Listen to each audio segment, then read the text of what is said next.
मत जुर्अतो हिम्मत का है इजहार, सीधी बात रिवायात सहाफत का अलंबरदार, सीधी बात। नाज़रीन गिरामी अस्सलामु अलैकुम वरहमतुल्लाहि वबरकातुह। सीधी बात के ताज़ा तरीन प्राइम टाइम में आप लोगों का इस्तकबाल है। नाज़रीन गिरामी, मैं अंसार अज़ीज़ नदवी इस वक्त आप लोगों के सामने कुछ अहम तरीन ख़बरें, कुछ वायरल वीडियोस, कुछ तनकीदी तजज़िये लेकर के हाज़िर हुआ हूँ। नाज़रीन गिरामी, किस तरह से टारगेट बनाया जा रहा है मुसलमानों को, आर्यन ख़ान के सिलसिले में किस तरह ख़बरें आ रही हैं, जो एनसीबी में शामिल नहीं है, बीजेपी और दीगर लोग छापामार कार्रवाई में शामिल थे, जिसकी वजह से सवालात उठ रहे हैं। पीएम मोदी की कौन सी तस्वीर इस वक्त वायरल हुई, और ये किस साल से जेल में बंद मोहम्मद हकीम को दिल्ली हाई कोर्ट ने ज़मानत दी है, तो किस तरह से उत्तर प्रदेश क्या पाकिस्तान में है, ये सवाल उठाया है। शिवसेना के संजय रावत ने तनकीद की है, और नाम बदलने की सियासत लगातार जारी है। एक और पार्क की जो है नाम बदल दिया गया यूपी में। पप्पू यादव ने क्यों कहा कि मुझे 5 माह सांपों और चूहों के दरमियान रखा गया। लखीमपुर तशद्दुद, 8 लाशें, 3 दिन गिरफ्तारी से दूर, अभी तक मुलजिमीन के नाम तक नहीं सामने आए। और किस तरह से इस वक्त तनकीद हो रही है अलग अलग मामले में। डिप्टी होम मिनिस्टर से इस्तीफ़ा नहीं लिया जाएगा, हठधर्मी और ज़िद की बात सामने आ रही बीजेपी से। और भी बहुत सारी चीज़ें नाज़रीन गिरामी, कि 2 वेल मछली को किस मुल्क में वापस भेज दिया गया, वो आपको दिखाऊंगा।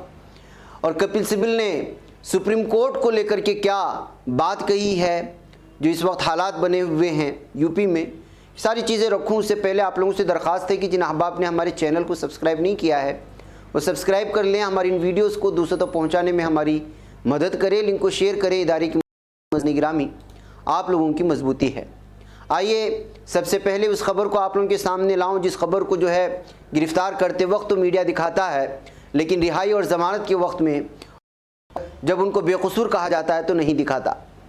दिल्ली हाई कोर्ट ने बुध को 12 साल से जेल में कैद एक मुलजिम की ज़मानत मंजूर करते हुए कहा कि शहरियों के कानूनी या आईनी हुकूक का बरवक्त तहफ़्फ़ुज़ होना चाहिए।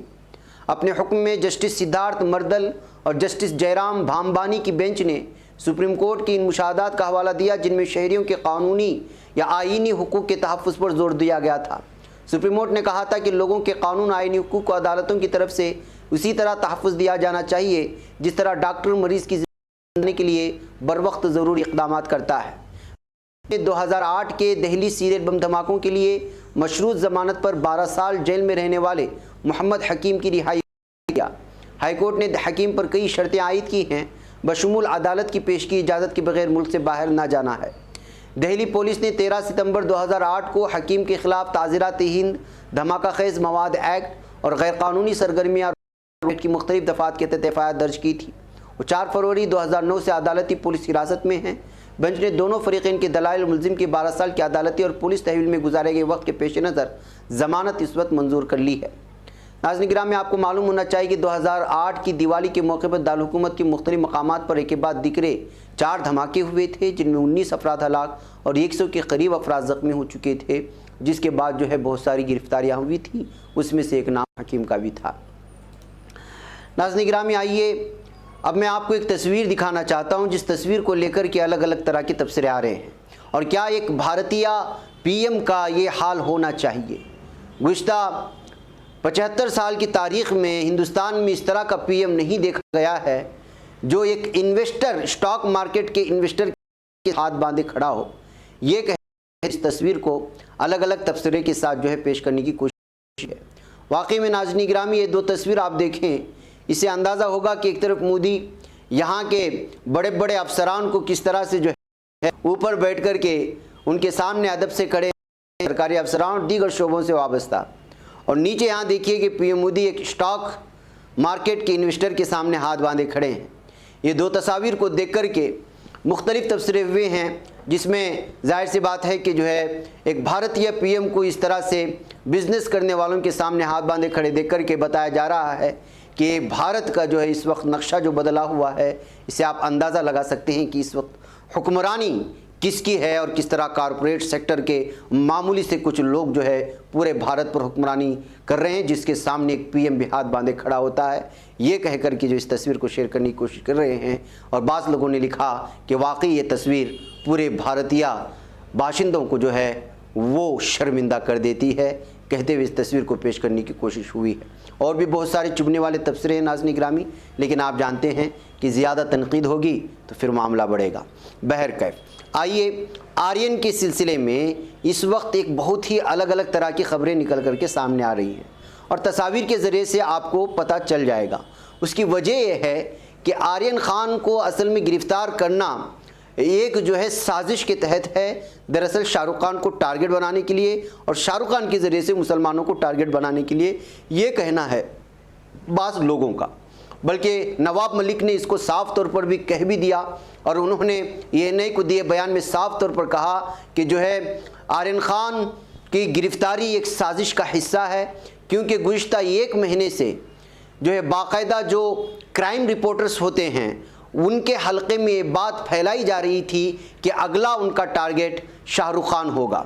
और ये महाराष्ट्र के मिनिस्टर नवाब मलिक ने ANI को दिए हवाले से साफ तौर पर कहा गया था कि ये मनसूबाबंद साजिश के तहत आर्यन ख़ान को गिरफ़्तार किया गया, उसके ज़रिए से शाहरुख खान को टारगेट बनाना था। अब इन तस्वीर के ज़रिए से भी इन बातों को साफ समझने के लिए आसानी होगी नाज़रीन गिरामी। सबसे पहले ये तस्वीर आप देख लीजिएगा, ये जो बग़ैर बालों का सर वाला शख्स को आप देख रहे हैं, ये SK गोवासाई है। ये आर्यन ख़ान जब NCB राइड कर रही थी तो उस वक्त जो है राइड वाली NCB के राइड वाली टीम के साथ ये शख्स नज़र आया, जबकि NCB से इस शख्स का कोई ताल्लुक़ नहीं है। ये एक प्राइवेट डिटेक्टिव है और उसके प्रोफाइल के मुताबिक, लेकिन ये वहाँ पर क्या कर रहा था NCB के साथ, और क्या NCB के साथ छापामार कार्रवाई में इसको जो ले जाया गया आखिर वजह क्या थी, जबकि ख़ुद ये एक मुजरिम है। इस पर इल्ज़ाम ये लगाया गया है कि इसने खुद जवाब दिलाने के चक्कर में, जवाब दिलाने के वादे पर 3 लाख रुपए का जो है घोटाला किया था और इसका नाम SK गोवासाई है। ये NCB के साथ क्या कर रहा था और ये आर्यन ख़ान के साथ सेल्फी लेते हुए भी देखा गया है। एक तरफ ये जो NCB की जानिब से ये पूरा मशकूक कर देता है पूरे मामले को, तो दूसरी जानिब जो है वो आप इस मनीष भनुशाली को देख सकते हैं इस वक्त, जिसको गिरफ़्तार करके ले जाया जा रहा है। उसका नाम अरबाज मर्चेंट है और मनीष भनुशाली का भी NCB से कोई ताल्लुक़ नहीं है, वो कोई ऑफिसर नहीं है NCB का। और वजह क्या है, वो ये एक वाइस प्रेसिडेंट है BJP का और इस राइड में उसने भी शिरकत की और वो ख़ुद अरबाज मर्चेंट को गिरफ़्तार करते हुए ले जाते वक्त देखा गया है। तो अब NCB को ये बताना चाहिए कि आखिर ये लोग जिनका NCB से कोई ताल्लुक़ नहीं, वहाँ के दफ्तरान में क्या कर रहे हैं, यहाँ के छापामार कार्रवाई में क्या कर रहे हैं। आखिर नेशनल क्राइम ब्यूरो ये जो है ये सरकारी ये दफ्तर है या किसी पार्टी का मखसूस ये इदारा हो चुका है। इस तरह के सवालात जो है इस वक्त साफ़ तौर पर निकल कर के सामने आ रहे हैं आर्यन खान की गिरफ़्तारी के बाद, जो हक़ाइक़ और जो तस्वीर इस वक्त सामने आ रहे हैं। यही वजह है कि जो है आर्यन खान सिर्फ जो है बहाना है और शाहरुख खान निशाना है और इस निशाने के चलते पूरे मुसलमानों को निशाना बनाने की कोशिश हो रही है। ये कहते हुए इस वक्त जो है अलग अलग मुख्तलिफ जो है सवालात इस वक्त इस गिरफ़्तारी को लेकर के सामने आ रहे हैं। ये बात अलग है नाज़रीन गिरामी कि इस पर बहस होनी चाहिए नहीं होनी चाहिए, लेकिन जिनके ख़िलाफ़ जुल्म हो रहा है उस सिलसिले में और जिस तरह से साजिशें हो रही हैं इस वक्त मशहूर शख्सियात को लेकर के, वो चाहे जिस शोबे से भी ताल्लुक़ रखते हैं, इससे आप अंदाज़ा लगा सकते हैं कि भारत के इस वक्त जो है जितनी भी तंजीमें हैं वो इस वक्त मज़मूम, गलीज़ और जलील ज़हनियत के साथ काम कर रहे हैं। मुसलमानों के ख़िलाफ़ इस तरह के तबसरे इस ख़बर के सामने आने के बाद और इन तस्वीर के सामने आने के बाद और इधर कुछ दिनों से जिस तरह से राइड्स चल रही हैं, गिरफ़्तारियाँ चल रही हैं, वो देख कर के सोशल मीडिया में इस वक्त भरमार हो चुके हैं तनकीदी तबसरे के। बहरकैफ यही वजह है नाज़रीन गिरामी कि जो है उत्तर प्रदेश को लेकर के जो हालात बने हुए हैं इस वक्त, 8 लोगों की मौत और 4 किसानों की हलाकत और शहादत के बाद तो जो है इसीलिए उत्तर प्रदेश को क्या पाकिस्तान में मौजूद है, कहते हुए शिवसेना के सांसद संजय रावत ने जो है इस वक्त बीजेपी को तनकीद का निशाना बनाया है। जी हाँ, आप लोगों को मालूम होना चाहिए कि किस तरह से लखीमपुर में जो मामला पेश आया उसके बाद यहाँ लीडरान जाने की कोशिश कर रहे हैं, लेकिन सबको गिरफ्तार कर लिया जा रहा है। यही वजह है कि जो है उत्तर प्रदेश क्या पाकिस्तान में है, ये कहते हुए तनकीद का निशाना बनाने की कोशिश की रावत की जानिब से, शिवसेना की जानिब से। नाज़रीन गिरामी, वहीं पर पप्पू यादव ने कहा है कि मुझे 5 माह सांपों और चूहों के दरमियान में रखा गया। बिहार की जन अधिकार पार्टी JEP के सरबराह MLA पप्पू यादव बिलाखिर 5 माह बाद जेल से रिहा हो गए। जेल से रिहा होने के बाद पप्पू यादव ने त्रिकुंड के साथ जेल के अंदर और बाहर की तमाम चीज़ों पर तबादुल ख्याल किया। पप्पू यादव को 32 साल पुराने अगवा केस में जेल भेजा गया था, जिसमें उन्हें अदालत ने बरी कर दिया था। त्रिकुंड से खुसूसी गुफ्तगू के दौरान उन्होंने बताया कि इन 5 महीनों में उन्होंने जहन्नम से भी बदतर हालात में वक्त गुजारा। उन्हें चूहे और सांपों के दरमियान रखा गया। हर रात वो एक चूहा मारते थे और उन्हें सांप का डर लगा रहता था, लेकिन इस दौरान उन्होंने किताबों और लोगों की खिदमत करके अपना वक्त गुजारा। बकौल पप्पू यादव DMCH में माफिया का कंट्रोल है, वहाँ न दवा है और न सफाई। पप्पू यादव ने भी कहा कि कांग्रेस या तो मजबूत उम्मीदवार उतारेगी या हम खुद लड़ेंगे। हमारी पार्टी की कोर कमेटी की मीटिंग के बाद चीज़ें तय होंगी। इस वक्त हम डर में हैं। मेरे खिलाफ बड़ी साजिश थी और माफिया ने मिलकर मुझे जेल भेज दिया है। बहरकैफ नाज़रीन गिरामी, बिहार की जेल की हालत को जिस अंदाज में पप्पू यादव ने बयान करने की कोशिश की है, इस वजह से कि चूहे और सांपों के दरमियान 5 महीने उन्हें जो रहने पे मजबूर किया गया, इस तरह के बयान को लेकर कि इनकी खबर इस वक्त सुर्खियों में छाई हुई है। नाज़रीन गिरामी, 8 लाशें, 3 दिन, गिरफ्तारी तो दूर, मुलजिमीन के नाम तक नहीं बता पाई पुलिस। ये किस तरह की पुलिस है? छोटे छोटे मामले को लेकर के न जाने कितने कितने जगहों पर छापामार कार्रवाई होती है और वहाँ से जो है गिरफ्तारियों पर गिरफ्तारियाँ होती हैं। यहाँ 8 लाशें बिछ जाती हैं, उसके लिए 3 दिन गुजर जाते हैं, लेकिन न गिरफ्तारी होती है और ना ही कम से कम मुलजिमीन की शनाख्त होने की बात बताती है, जिसको लेकर के जो है इस वक्त लगातार यूपी में पुलिस और योगी हुकूमत को तनकीद का निशाना बनाया गया। वहीं पर नाज़रीन गिरामी, तहकीक जिसकी होनी थी वो तो हुई नहीं। अलबत्ता PAC गेस्ट हाउस में प्रियंका गांधी जो झाड़ू लगा रही थी, उसको लेकर के सवाल होने कि भाई यहाँ पर झाड़ू आई कहाँ से।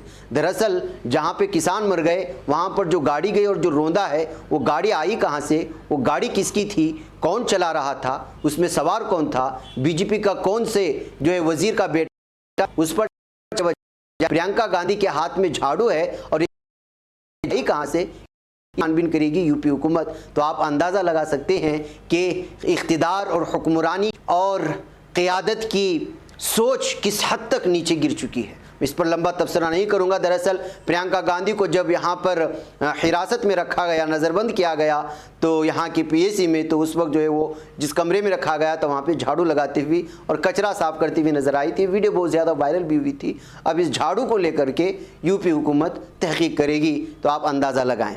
बहरकैफ नाज़रीन गिरामी, लखीमपुर मामले में ये मामले लगातार डिप्टी होम मिनिस्टर का नाम सामने आ रहा था, क्योंकि उसके बेटे ने रोंदा था। साफ बात है, पूरी तस्वीर भी उनके सामने आ गई है, वीडियो में वो नज़र आ चुका है। ज़रूरी था कि जो है यूपी हुकूमत इस मिनिस्टर का इस्तीफ़ा लेती और उसको इस्तीफ़ा देने पर मजबूर करती, लेकिन देखिए कि वो कहते हैं कि इस्तीफ़ा नहीं देंगे।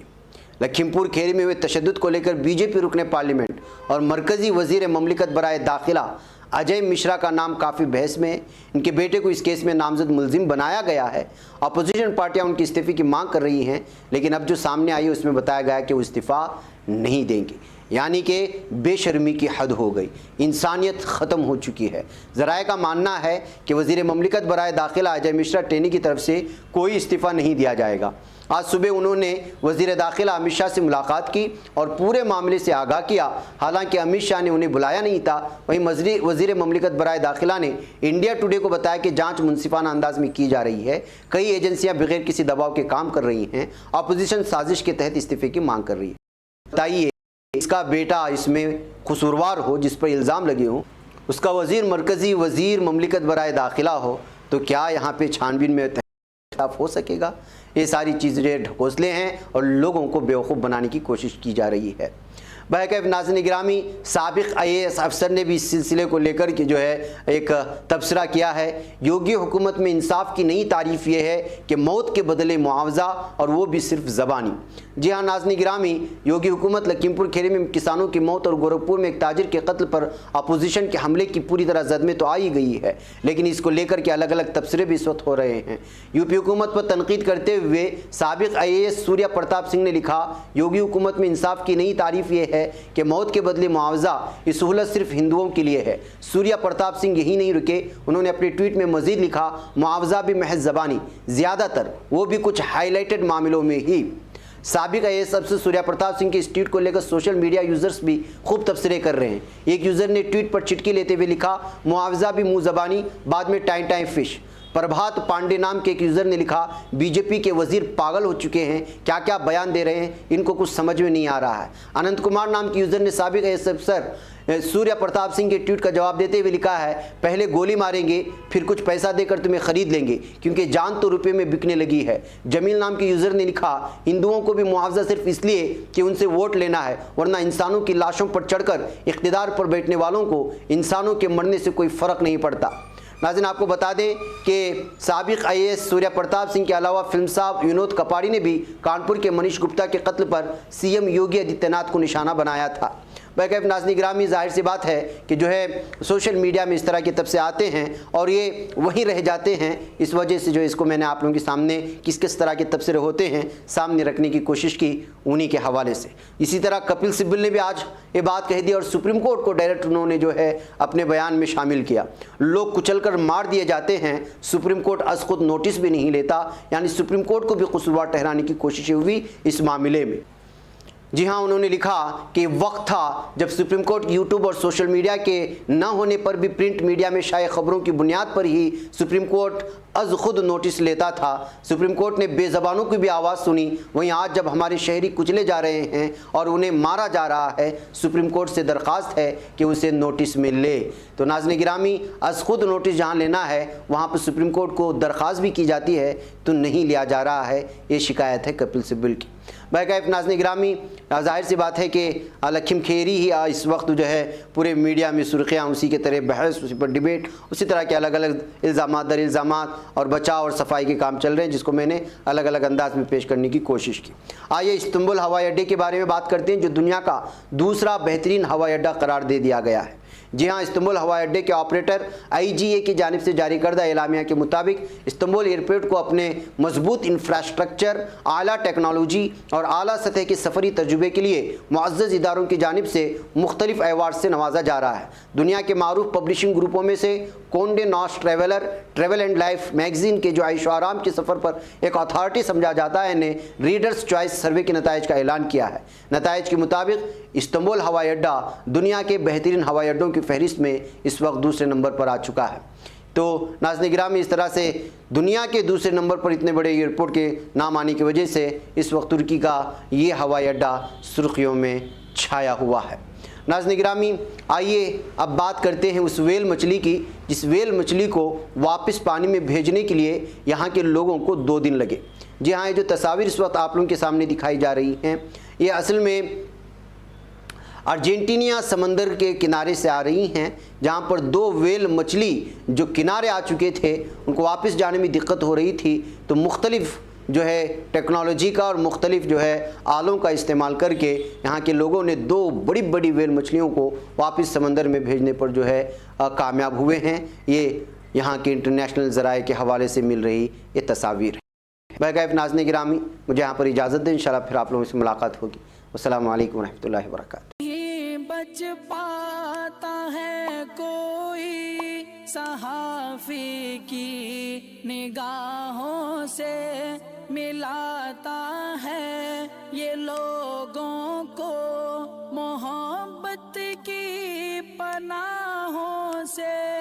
करम और दर्द मंदी का है एक संसार, सीधी बात, अज़ीमत जुर्अतो हिम्मत का है इज़हार, सीधी बात, अज़ीमत जुर्अतो हिम्मत मोहब्बत का है इजहार सीधी बात। ये चैनल हक निगर बन कर कुचल देता है फितनों को।